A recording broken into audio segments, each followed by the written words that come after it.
just in from the Jaded Eye Wire Service. Business boom bluster looms. The setting, Miami. The subject, industry. The year, unimportant. This sensational report from Miami, your Emmy, exposes the real story behind the taming of our fair city. Johnny, roll the footage. Make way for industry! Kendall Townsend Country, a Yankee clothier from New England, tapped into a huge fad that took place during the post-Civil War Reconstruction era, the trend of making quality women's hats with feathers from tropical birds. At first he paid trappers to hunt birds in the Florida Everglades, guaranteeing trappers protection from the rarest natives, with whom he had an uneasy alliance. Over the course of 5 years, trappers killed hundreds of local birds, threatening populations of common birds like roseate spoonbills and snowy egrets, while one species, the huizinga, was hunted to extinction. Alarmed by these changes, the newly risen Raravist chief, a diminutive figure named Serpero, engineered a series of ambushes against trappers. The flow of feathers to New England slowed to a trickle, forcing Kendall to relocate to Miami to oversee his operation personally. With the aid of the federal government, Kendall was eventually able to work out a treaty with the Raravist that would protect certain species while still giving him free rein to hunt the most coveted birds. The clothing industry grew in Miami after Kendall opened processing factories in what is now Hialeah. Carpetbaggers seeking their fortune in the industry began moving down, and the population of Miami steadily increased. One such entrepreneur was Julia Tuttle-Causois,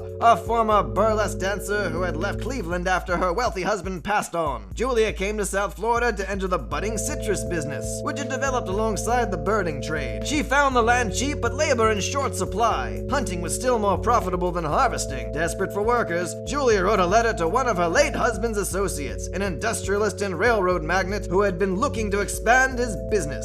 He saw great potential for profit in South Florida and agreed to bring the railroad down to Miami. This great man did more to shape the modern history of Miami than any other person in our history. He was, of course, the venerable Carl Gables. Gables was the most brilliant captain of industry this side of Henry Ford, and notoriously less anti-Semitic. He kept his labor costs low by paying local jailers to transfer prisoners from their cells to his employment. Over the years, Gables amassed an indentured workforce of hundreds of rapists, peeping toms, child molesters, race traitors, flashers, and prostitutes, all of them striving towards a railroad terminus in Miami. They were overwhelmingly successful in their building efforts until they crossed through Higanti territory in the Everglades, where the increasingly reclusive natives felt threatened by the encroachment of white society. Higanti attacks were frequent, setting construction back by many months. Carl Gables, in frustration, turned to his friend Julia for aid. She saw no alternative but to train the workforce in armed combat, whipping the former sex offenders into what has since been termed the Gomorrah Militia. Conflicts lasted for nearly 30 years, with the final battles of the Higanti-Gomorrah Wars taking place in Coconut Grove before the natives were chased across Biscayne Bay to their stronghold on the island of Miami Beach. The last of the Higanti were overwhelmed by the superior numbers of the Gomorrah Militia, and victory was once more claimed for syphilitic white people. Though claims of Higanti sightings in the Everglades still occasionally pop up, the tribe has officially been declared defunct. Activist groups in the 1960s lobbied for recognition of the Higanti contribution to Miami's history, resulting in the construction of the Higanti Memorial Museum on South Beach in 1973. The Gomorrah Militia had much less waiting time before getting recognition for their efforts. Carl Gables freed his workers after they finished the railroad, and many later received an official commendation from President McKinley. To this day, the descendants of the Gomorrah Militia are guaranteed open-air living space under the overpass named for their spiritual leader, Julia Tuttle-Causois.